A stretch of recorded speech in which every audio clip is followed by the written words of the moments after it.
ever really stop to think about it. Like, how many hours are actually in a year? More than you can count on two hands, that's for sure. There are 8,760 to be exact. 8,760 hours. That's all the time we get each year. It really makes you think, doesn't it? About how we actually use those hours, if we're really making the most of them or if we're just letting them slip by. Yeah, I think it's easy to get caught up in the day-to-day and not step back to think about the bigger picture. Absolutely.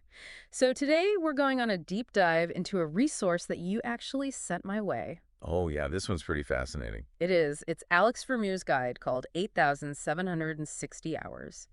It's all about building a framework for living with intention, not just making vague resolutions, but really getting clear on your goals and figuring out how to make them happen over the course of, well, the next 8,760 hours. It's a really practical approach to planning your life and goes way beyond those typical New Year's resolutions that, let's be honest, tend to fizzle out pretty quickly for most of us. I think a lot of people can relate to that. It's like January 1st rolls around and we're all gung ho about making these big changes, but then life happens and things get in the way. Yeah, exactly. And I think part of the problem is that we often set ourselves up for failure with those resolutions. They're often too vague, like eat healthier, which doesn't really give you a concrete plan of action. Or they can be kind of negative, focusing on what you don't want to do anymore instead of what you actually want to achieve. Like, I'm going to stop being so lazy instead of I'm going to start dedicating time to learn that new skill I've always been interested in. Right.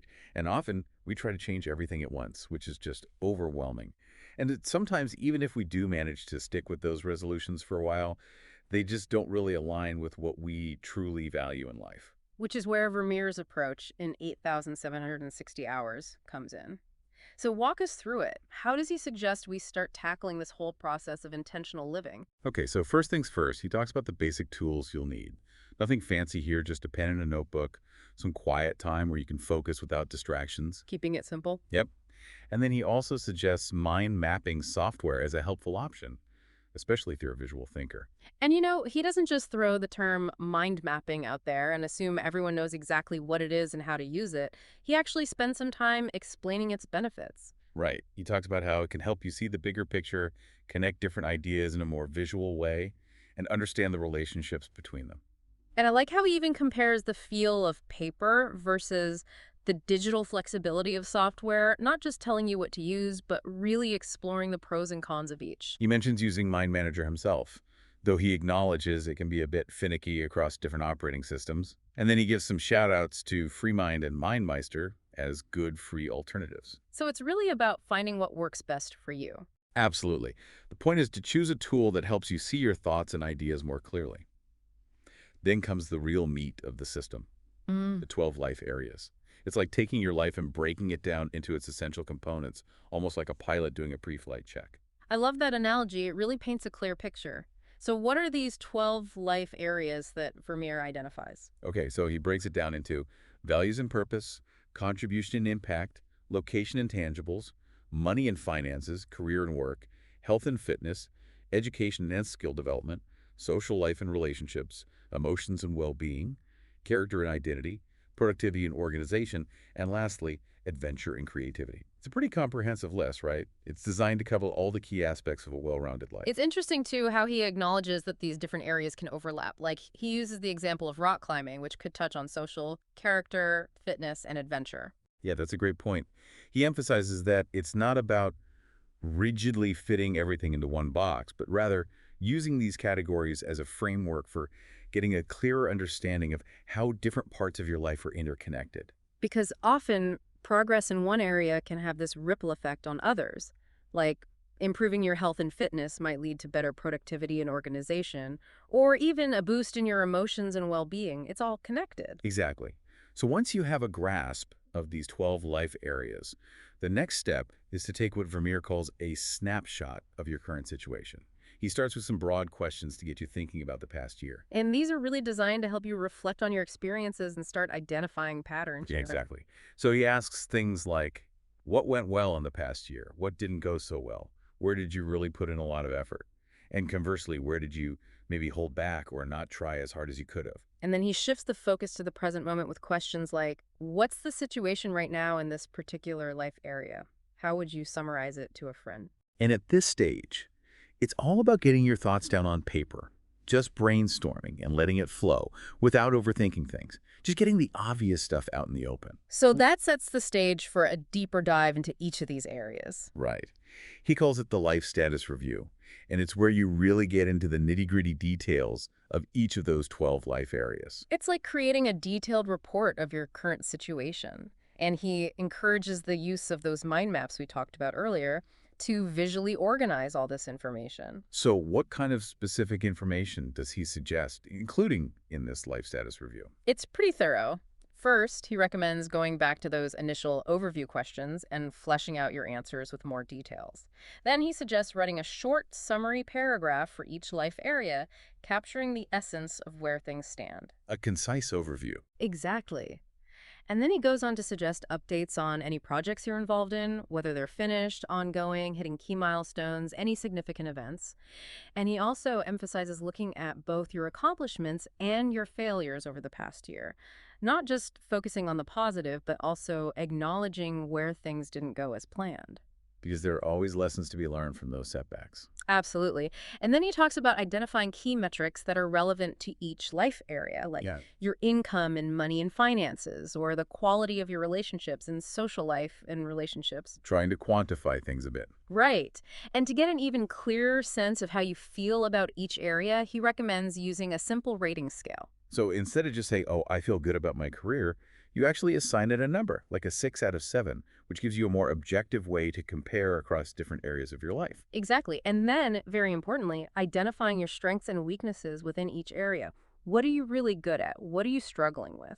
And after all that, he brings in these thought-provoking questions called the Hamming questions. These are interesting. They're inspired by the work of Richard Hamming, a mathematician and computer scientist who is known for his unconventional thinking.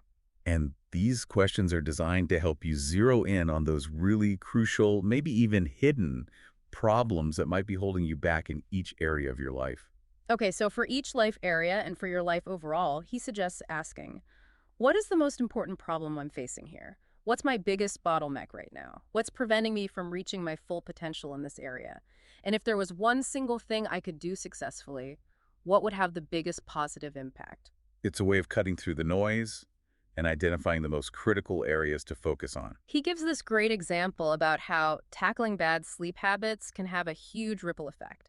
If you can solve your sleep problems, it can improve your energy levels, your focus, your mood, which can then positively impact so many other areas of your life. Yeah, those fundamental things, those basics, really can have an outsized impact. It's Yeah. like you can't build a strong house on a shaky foundation. Right.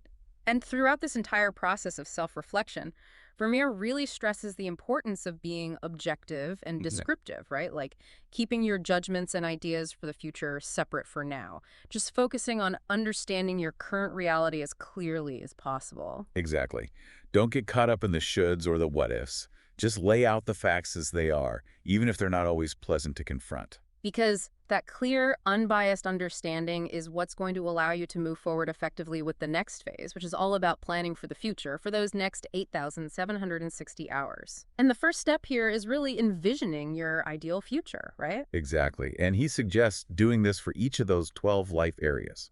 So it's not just about some vague idea of success or happiness. It's about painting a detailed picture of what you actually want each part of your life to look like. He really encourages you to dream big here, to focus on those desired outcomes without getting bogged down in the logistics just yet. Right. So he suggests creating a future vision and goals mind map. And he asks some really powerful questions to guide you through this process, like, what do I truly want this area of my life to be like? What would be absolutely awesome, and how would this look if it were perfect? I love how he throws in that question about if it were perfect. It really encourages you to let go of limiting beliefs and just envision the best possible outcome. Yeah, it's about getting in touch with those deep desires and aspirations, not just what you think is realistic or achievable right now. Right, because sometimes what we think is impossible might actually be within reach if we just allow ourselves to dream big enough. And then he asks some other really thought-provoking questions to flesh out that vision even more. Yeah. Like, what's something I've always wanted to do in this area? If I only had a year left to live, what would I prioritize? What do I want my key metrics to be? If this area of my life were to improve significantly, what would that look like in concrete terms? Wow, yeah, some really deep questions there. Yeah. And for people who have done this kind of visioning before, he stresses reviewing it with fresh eyes. Don't just cling to the same old goals and dreams out of habit. Really make sure they still resonate with you. Absolutely. It's about being honest with yourself and only keeping what genuinely excites you now.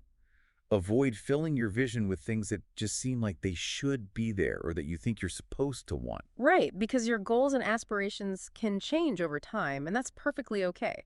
So once you've got a pretty clear vision of your ideal future, he introduces this concept of a yearly theme. Is that something everyone needs to do? He presents it as a potentially powerful tool for providing a central focus and direction for your year. Like he gives the personal example of choosing independence as a theme for a year, Yeah. but he also acknowledges that a rigid yearly theme might not always be the best fit, especially if you're in a period of transition or uncertainty. So it's not a hard and fast rule. Right. And in those cases, he suggests considering more flexible quarterly or monthly themes, or even skipping the theme altogether if it doesn't feel right for you. Which is nice. It allows for some flexibility and personalization. Yeah, it's all about finding what works best for your individual circumstances. So you got a clear vision, maybe a theme to guide you. Now it's time to get a little more strategic. Right. And this is where prioritization comes in, because you can't realistically overhaul every aspect of your life simultaneously. Exactly. We only have so much time and energy. So Vermeer talks about his method of rating each of those 12 life areas on a scale of importance. And he also suggests revisiting those Hamming questions to help identify the areas where your focused attention will have the biggest positive impact. It's about making conscious choices about where to direct your energy. Right. It's like deciding which seeds to plant in your garden. You want to choose the ones that will yield the most fruit and that are best suited to the current conditions. Okay, so you've identified your key areas of focus. Now it's time to get down to the nitty-gritty, setting your major goals for the next year or two. And here, he really emphasizes the importance of moving away from those vague resolutions and instead formulating specific, measurable goals. So instead of just saying, I want to lose weight, you'd say, I want to lose 15 pounds by December 31st, or I want to be able to run a 5K without stopping. Exactly. Making it concrete and actionable. And while he acknowledges that long-term aspirations are important, he actually suggests focusing on medium-term goals, things you can realistically achieve in the next 1 to 2 years due to the ever-changing nature of life. That's a good point, because a lot can happen in a few years. Mhm. And it's also less overwhelming to think about goals in smaller chunks. Right, and he even shares some personal examples of his own major goals from past years. Yeah, that's one of the things I really appreciate about this guide. He's very open and honest about his own experiences, both successes and failures. Like, he talks about aiming to travel extensively, write a certain number of words, reach a specific level in rock climbing, eliminate all his financial debt. And he shares the outcomes of each goal, whether he achieved it, partially achieved it, or didn't achieve it at all, and why. It makes the whole process feel more relatable and human. Like, it's okay to not achieve everything you set out to do, as long as you learn from the experience. And then there's this concept of meta skills that he introduces, which I think is really interesting. Can you explain what those are? Yeah, so meta skills are essentially skills that help you achieve all your other goals. It's like leveling up a core attribute that then makes all your other abilities stronger. Oh, I like that gaming analogy. He gives the example of exercise, which is a classic meta skill. Because if you're physically fit, you have more energy, more focus, you're more resilient to stress, all of which can help you be more effective in all areas of your life. Right. And it's not just about physical skills either. He talks about things like learning about the psychology of motivation and procrastination, which can be incredibly powerful for improving your productivity. Yeah, understanding how your mind works and learning strategies to overcome those internal roadblocks can be a game changer. And Vermeer actually shares his own experience of consciously working on overcoming procrastination as a meta skill goal and how that had a huge positive impact on his overall productivity. And I think that's something a lot of people can relate to. Procrastination can be a real struggle for many of us. And beyond just exercise and productivity, even things like effective communication or emotional regulation can act as meta skills. Absolutely, because those skills can enhance your relationships, your career, pretty much every area of your life. So you've got your major goals clearly defined, your meta skills identified. Now, how do you actually optimize for success? Well, he starts by touching on Pierce Steele's procrastination equation, Mm. which might sound a bit technical, but it's actually a really helpful framework for understanding motivation. Okay, break it down for us. So basically, it suggests that our motivation to do something is determined by a few key factors. Hmm. Our belief in our ability to succeed, which he calls expectancy, how much we value the outcome, how easily we get distracted, which is impulsiveness, and how long we have to wait for the reward, which is delay. So it's a combination of those factors that determines whether we'll feel motivated to take action. Exactly. And understanding this equation can give you some insights into how to boost your motivation. Like if you don't really believe you can achieve something, your motivation will be low. Right. So if you want to increase your motivation, you need to increase your confidence and also find ways to make the reward feel more immediate. Yeah, and minimize distractions, of course. So once you have a good grasp of the procrastination equation, he goes on to stress the importance of getting really specific about your goals and how you'll measure success. So it's not enough to just have a vague idea of what you want to achieve. Right. For each major goal, and for any sub-goals or projects related to it, he recommends asking yourself these questions. What exactly is the goal? What does success look like? How will things be different if I achieve this goal?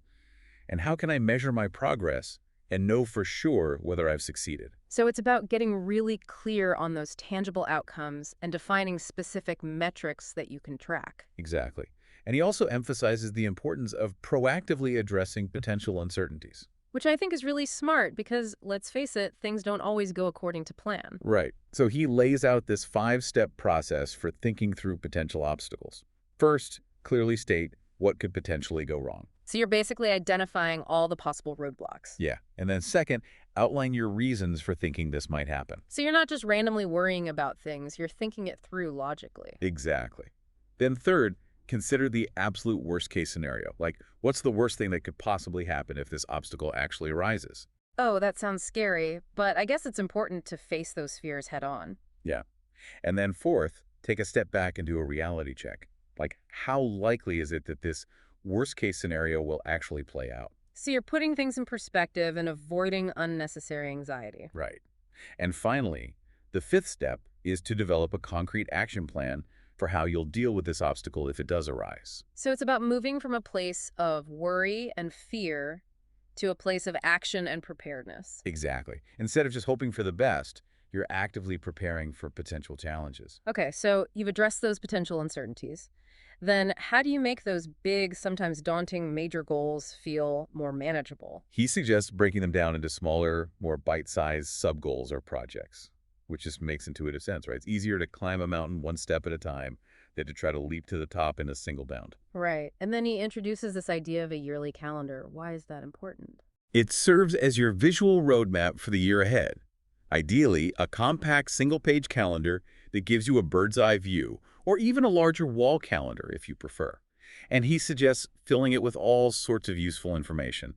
Major project milestones, specific events, monthly habits you want to cultivate, key metrics you're tracking. So it's like a visual representation of your overall plan for the year. Exactly. And it can also include things like your yearly theme, inspiring quotes, anything that helps you stay motivated and focused. But here's the thing. This isn't a set-it-and-forget-it system. You can't just create this plan and then expect everything to magically fall into place. Right. Vermeer really emphasizes the importance of regular reviews. He suggests doing a quick check-in every month, spending a few hours to assess your progress and make any necessary adjustments. A monthly course correction. Exactly. And then every quarter, he recommends a more in-depth review, ideally setting aside a full day if you can.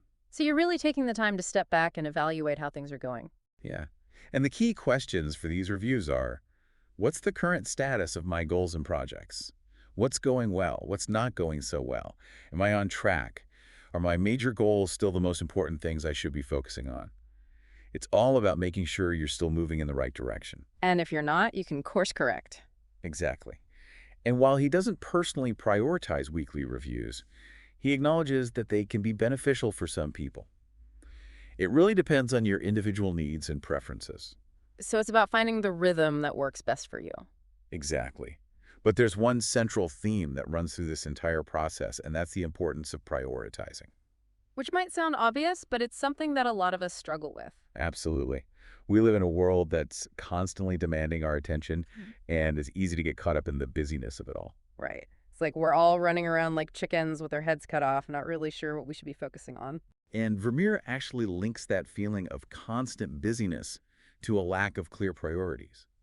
He suggests that if you find yourself feeling perpetually overwhelmed and stretched thin, it's often a sign that you need to reevaluate your commitments and maybe even reduce the number of goals you're trying to pursue simultaneously. It's about making conscious choices about where to direct your time and energy. Exactly. So if someone really dives into this 8,760 hours system and works through the entire process, what are the key takeaways they'll end up with? It sounds like it's a pretty comprehensive system. What are the tangible outcomes? Well, they'll have a solid first pass life review to start, a super detailed status review for each of the 12 life areas, a clear vision for their ideal future, an overview of their yearly goals, and then those major goals broken down into actual plans with specific steps, and a yearly calendar with key milestones. It's like a blueprint for intentional living. Exactly. And it really does have the potential to be transformative if you take it seriously. I'm definitely going to give it a try. So for everyone listening, take a moment to think about those 8,760 hours that are stretched out before you in the coming year. How much more intentionally could you direct that time? What meaningful progress could you make if you took a more structured and thoughtful approach to your goals? This deep dive into 8,760 hours has really highlighted the power of planning and prioritizing. And it reminded me of this quote from Tim Ferriss, who said, "Busyness is a lack of priorities." So as you move forward, ask yourself, are you truly busy or are you just lacking clear priorities? That's a great question to ponder. Thanks so much for joining me for this deep dive. It's been really eye-opening. Thanks for having me. It's been a great discussion.